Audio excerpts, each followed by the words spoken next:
My focus at River Island really has been dealing with the increased cost that is coming the way of all retailers.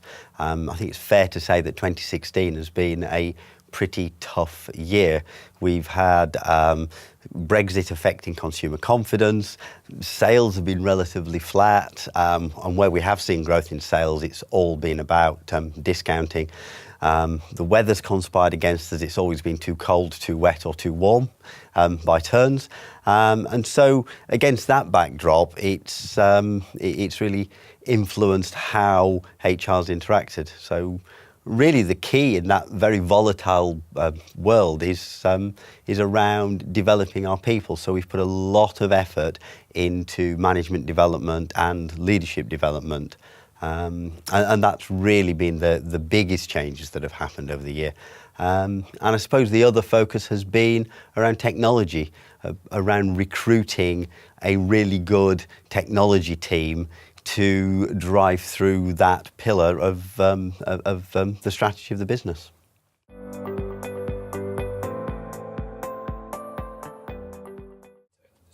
In the next 5 years in the retail industry, HR's biggest challenge is going to be the pace of change.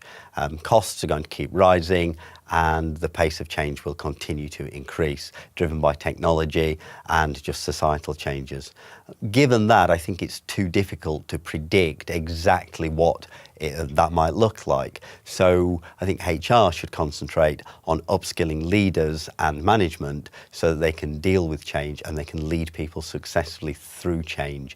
If we do that, then businesses will get the best value from their people.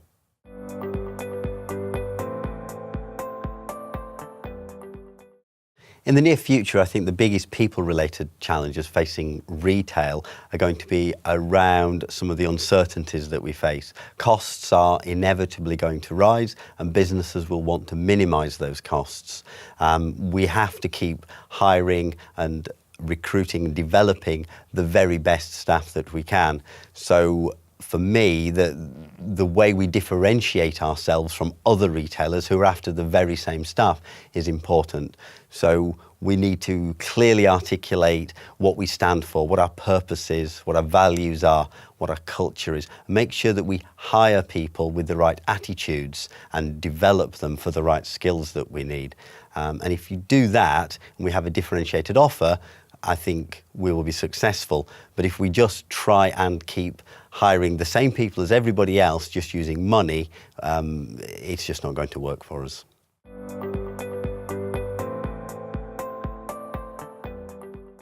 I've learned that HR can better support the business by dealing with business issues. What CEOs want from HR is not HR, but business solutions.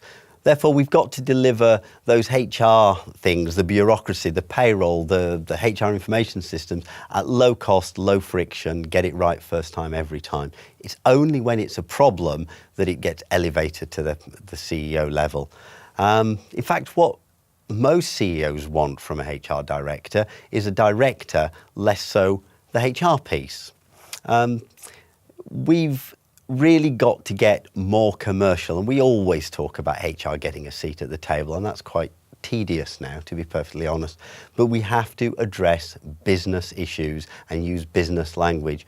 And I think that mostly that's just about making the connection between what we want to do, what we need to do, and clear business imperatives.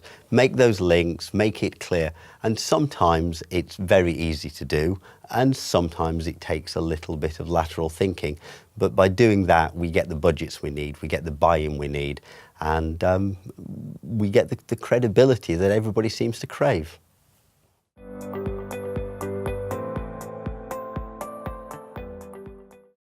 Performance management in retail is evolving to better suit the needs of the employees and the employers. Retailers love a process, and if the process isn't working, we add some layers to the process to make it better, to monitor it more, and we add something in to ensure compliance. So we put some sticks in there, occasionally even some carrots. And actually what we end up with is an overly bureaucratic, complex process that HR polices. And I think increasingly retailers are recognising that that's not fit for purpose, that's not what they want, and they're looking for ways to make the whole process simpler. And at River Island, we looked at the process and we said, what's the purpose of this? And it seems to me that the purpose is to have good quality conversations with people around how they can improve their performance, and then to have some follow-up actions that do improve their performance. None of that needs a process, and it certainly doesn't need us to label people with some sort of artificial grade. So we threw away the process completely. We didn't stop doing performance management, we stopped doing a performance management process. And it was one less great big bureaucratic bun fight that we had to police, and we could concentrate our efforts on upskilling managers to have better quality conversations and helping employees to have better career conversations themselves. All in all, it wasn't easy, it's not for everybody, but I would say it's something worth exploring for everyone.